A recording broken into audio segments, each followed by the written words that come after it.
Making a stall plate for your horse is a fun and easy project. First, you're going to take a piece of wood. This is a 1 by 3 inch piece of wood. It was scrap. And I'm measuring off 12 inches long. That's how long the nameplate is going to be.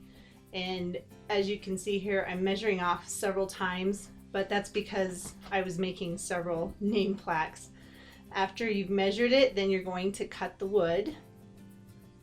And I have my lovely saw. I love this saw. It's a radial arm saw. I got it from my parents. Thanks, Mom and Dad. It's awesome.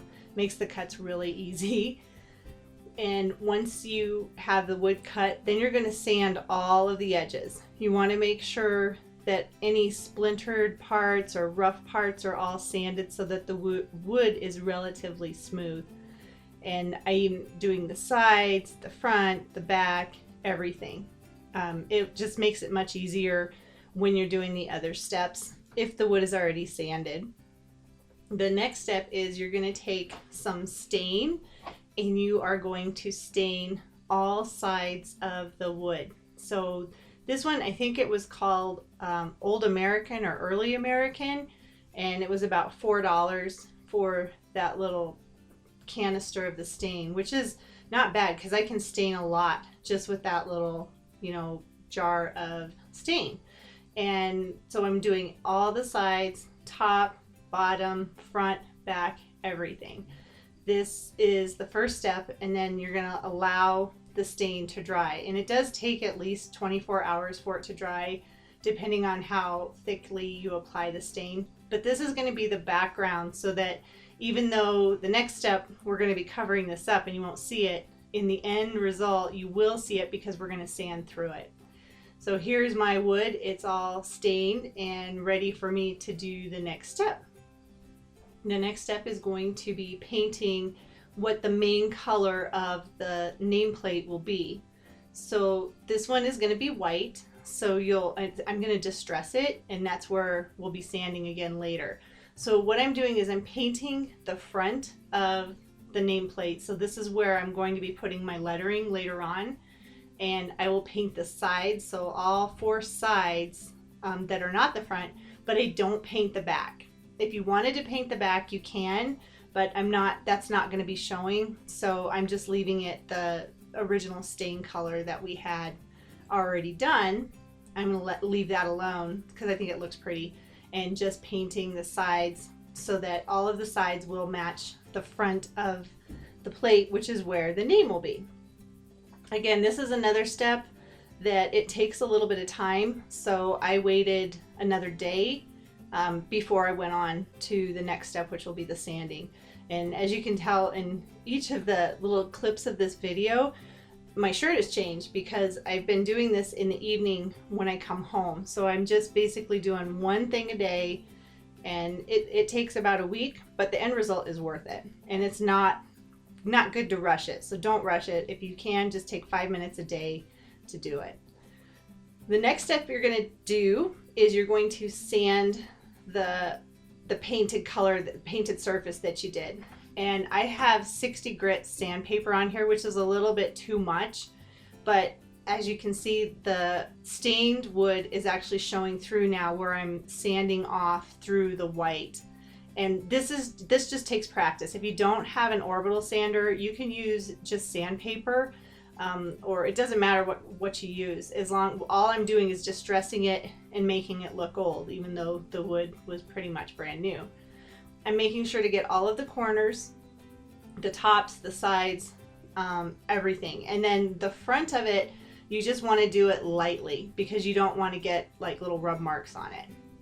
The next thing I'm going to do is I have a Cricut machine, and this is how I'm going to cut the lettering out. So I take the color of the paper that I want. For this one, it's going to be pink. And this is cardstock paper, and it's textured. So it's got a really cool textured surface to it. And I'm going to plug in the letters that I want to cut out and the size of the lettering that I want. So since the wood is 3 inches, I'm actually cutting the letters to be 3 inches. They don't overlap. I mean, they're not going to hang over the sides or anything. They're a little bit smaller than 3 inches, but this is something that I play with and try different lettering sizes just to see how it's going to work. And what I really like about this machine is it makes really cool letters. It has different fonts, and then I don't have to be a perfect painter and make sure that the letters that are, you know, going to say the horse's name, I don't have to worry about getting them perfect. And to me, that's a lot of less stress, and it will make it look that much better, more professional, and it just looks really pretty. So there's so many fun things that you can do with a Cricut machine. I usually use it just for lettering, but they have all kinds of different cartridges you can put in to make all kinds of really cool projects, cards and things like that. So this is me peeling off the used cardstock paper, and this is what I'm left with. I'm left with the letters that is going to go on my nameplate.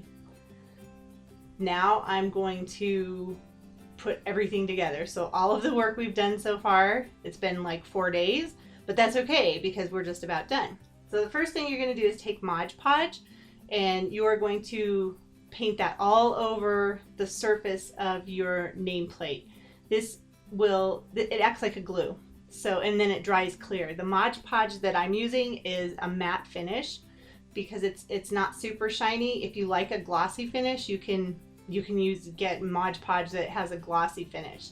Having the Mod Podge on it, it actually seals the wood. So if you were going to use it outside, you can use this nameplate outside because it's sealed and it's protected from the elements. So like the wind, rain, snow, whatever.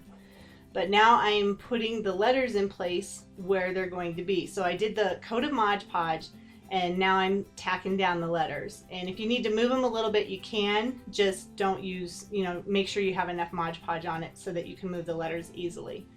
Once the letters are on, then I'm going to put the Mod Podge all over it. This is really going to seal it, and it's going to keep the letters in place. This is the fun part. This is the artsy fartsy part of our project. You get to see all of the work that you've done over the last couple of days, and you get a really cool nameplate for your horse's stall, for your barn, whatever. And you don't have to just do it for your horse's stall. You can do it for anything. It's all done, sealed and everything. This is what it's going to look like. This is our horse's stall name plaque. And I made this for someone that actually ordered it. So thanks for watching. Goodbye.